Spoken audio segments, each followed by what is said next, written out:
मनुष्य भी बड़ा विचित्र प्राणी है। अपनों से नीचे के स्तर के लोगों को वो हे दृष्टि से देखता है, उनका उपहास उड़ाता है, उनसे बार बार कहता है कि तुम्हारा कुछ नहीं हो सकता, तुम भविष्य में कुछ नहीं कर पाओगे। जब मनुष्य के पास धन, संपत्ति, मान होता है तो वो दूसरों का आदर नहीं करता, परंतु वो एक बात भूल जाता है कि उससे भी अधिक शक्तिशाली कोई अस्तित्व में है, और वो है समय, काल।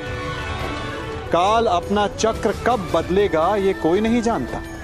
समय अपनी करवट कब लेगा ये कोई नहीं जानता। कोयला भी समय के साथ साथ हीरे में परिवर्तित हो जाता है। इसलिए जीवन में कभी भी किसी का भी उपहास नहीं उड़ाना चाहिए।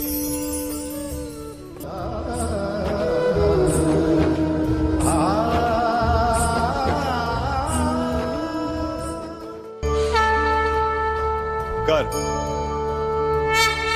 अभिमान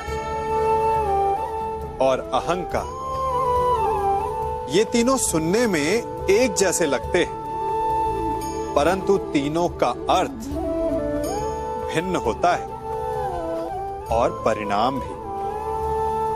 तीनों का आरंभ प्रेम से होता है। स्वयं से प्रेम, परिश्रम हमारे मन में गर्व को जन्म देता है और सफलता अभिमान जगाती है। यहां तक ठीक है, परंतु जब ये भावना अहंकार बन जाती है तब वो समस्या बन जाती है, क्योंकि सबसे बुरा अंत अहंकारी का ही होता है। परंतु मनुष्य के लिए पहेली यही है कि पहचाना कैसे जाए कि अहंकार जग गया है और उसका दमन आवश्यक है। इसका उत्तर मैं नहीं, आपका मन देगा। जब तक आप स्वयं से प्रसन्न हैं, जब तक आप सबसे ऊंचा उठने का प्रयास कर रहे हैं, तब तक ठीक है। परंतु जब आपके मन में दूसरों को नीचा समझने का भाव आ जाए तो सावधान हो जाइए, क्योंकि यही अहंकार है जो वास्तव में आपको हीन कर रहा है।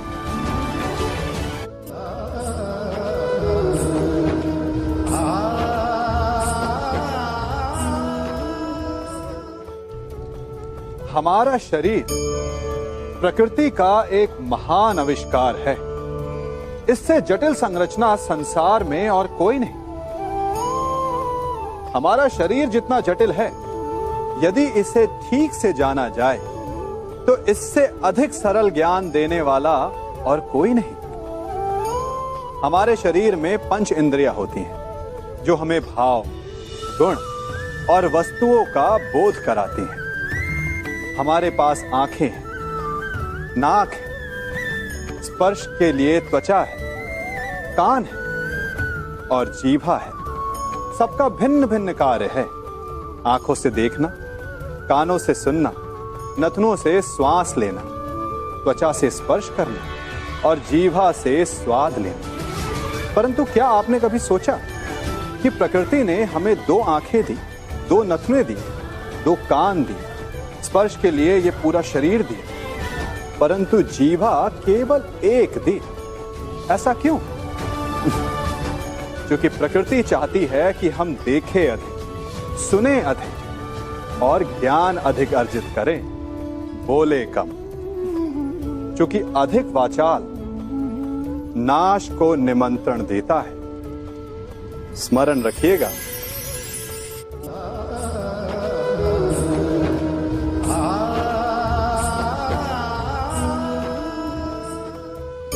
मनुष्य की सबसे बड़ी दुर्बलता क्या होती है? सोचिए।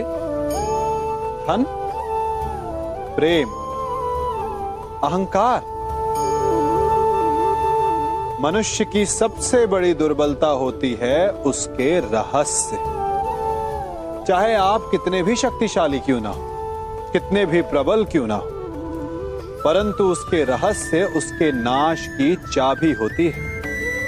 इसलिए यदि प्रबल रहना है, शक्तिशाली रहना है, समर्थ रहना है, तो अपने रहस्य को किसी को भी ना बताएं, ना मित्र को और ना ही शत्रु को, क्योंकि समय पड़ने पर कब कौन शत्रु हो जाए ऐसा कहना संभव नहीं। विभीषण को रावण के अमृत कुंड का ज्ञात था, इसीलिए प्रभु श्री राम रावण का वध करने में सफल हो सके। इसलिए उचित यही है कि आप अपने रहस्य को स्वयं तक ही सीमित रखें।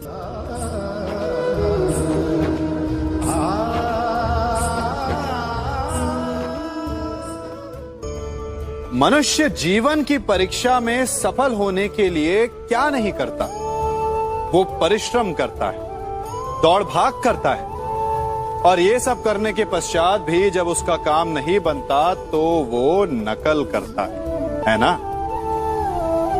तनिक लौटिए अपने बचपन में, स्मरण कीजिए अपने बचपन की स्मृतियों का। क्या स्मरण हुआ? विद्यालय में जब आप परीक्षा देने जाते थे तो क्या होता था? आप ना सही, परंतु कोई ना कोई सफलता पाने के लिए नकल करता ही था और उत्तीर्ण भी हो जाता था, है ना? परंतु जीवन की परीक्षा ऐसी नहीं होती। नकल करने वाला सफल नहीं होता। कारण विद्यालय में सबके प्रश्न पत्र एक होते थे, परंतु जीवन के प्रश्न पत्र और उनकी कठिनाई सबके लिए भिन्न होती, तो निश्चित रूप से उनके उत्तर भी भिन्न होंगे ना। इसलिए यदि आपको जीवन में सफलता पानी है तो नकल ना कीजिए, स्वयं के प्रश्नों का उत्तर स्वयं ढूंढिए और सफलता आपकी ही होगी।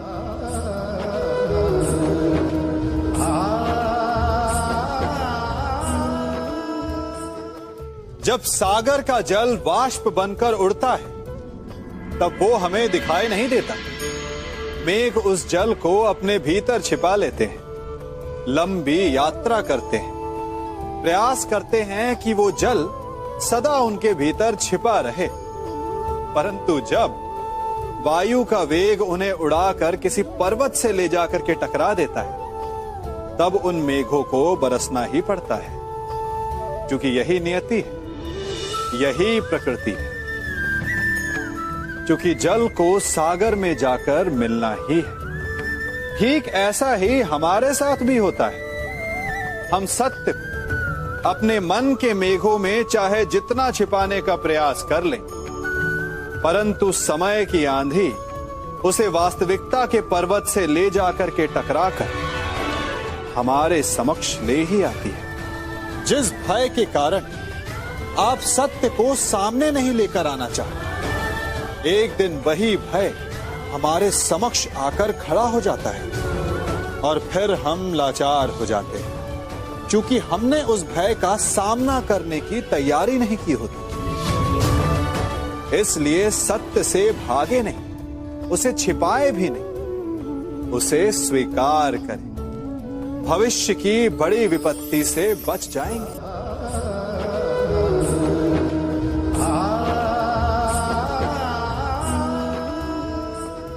कभी कभी आप सबके जीवन में एक ऐसी विचित्र समस्या अवश्य आती है कि शक्तिशाली के समक्ष मौन हो जाते।